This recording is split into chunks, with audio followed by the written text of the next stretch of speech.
Adrian Delija m'għandux jitneħħa minn kap tal-oppożizzjoni għaliex għadu jgawdi l-pożizzjoni ta' kap tal-akbar partit fl-oppożizzjoni. Dan sostnih fi stqarrija l-President ta' Malta George Vella li qal li mill-ġudizzju tiegħu minkejja li Adrian Delija tilef l-appoġġ tal-akbar grupp singlu ta' membri parlamentari f'oppożizzjoni għall-Gvern huwa għadu l-kap tal-akbar partit fl-oppożizzjoni fl-ogħla istituzzjoni tal-pajjiż.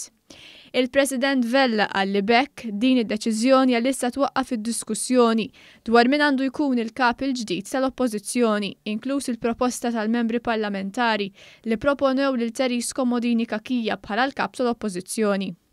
Il-President ta' Malta saħaq li din id-deċiżjoni xorta waħda ma toħnoqx kompletament il-possibilità għal diskussjoni sana li kapaċi twassal biex is-sitwazzjoni tikkorreġi ruħha. Minkejja dan, il-President sostna li ser joqgħod attent għal kull żvilupp li jista' jseħħ. Il-President Vella qal li ser ikun qed jirrispetta l-ħarsien tal-andament demokratiku u l-ambjent seren li għandu jirrenja fil-Parlament u fil-pajjiż in ġenerali b'kull deċiżjoni finali li jista' jasal għaliha. Il-President spjega li l-ħamis li għadda wara nofsinhar ġie infurmat uffiċjalment minn żewġ membri tal-Oppożizzjoni li minn votazzjoni b'mod segret irriżultalhom li l-maġġoranza tal-membri parlamentari tal-Oppożizzjoni kienu rew li ma għandhom fiduċja f'Adrian Delija bħala kap tal-Oppożizzjoni fil-Kamra tad-Deputati.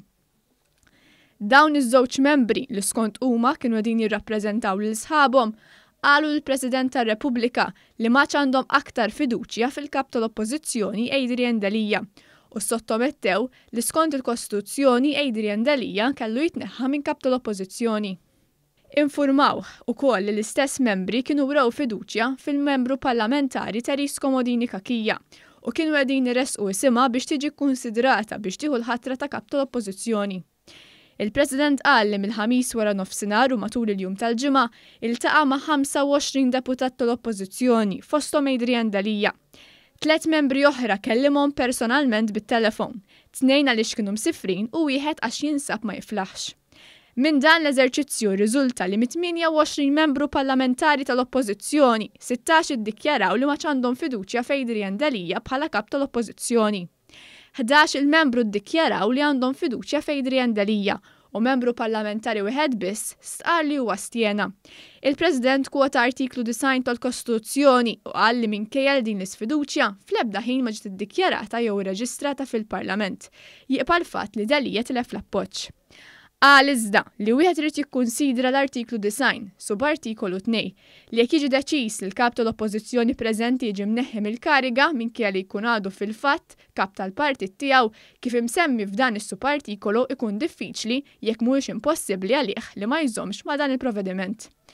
Il-President qal li jekk il-kap tal-Oppożizzjoni jitneħħa mill-kariga bis-saħħa tal-artiklu 9 subartikolu 4 u immedjatament jew aktar tard jiġi maħtur mill-ġdid kap tal-Oppożizzjoni bis-saħħa tal-artiklu 9 subartikolu 2 u ċirkostanzi ma jkunux inbidlu, tkun qiegħda tinħoloq anomalija li żgur mhux dak li tixtieq il-Kostituzzjoni.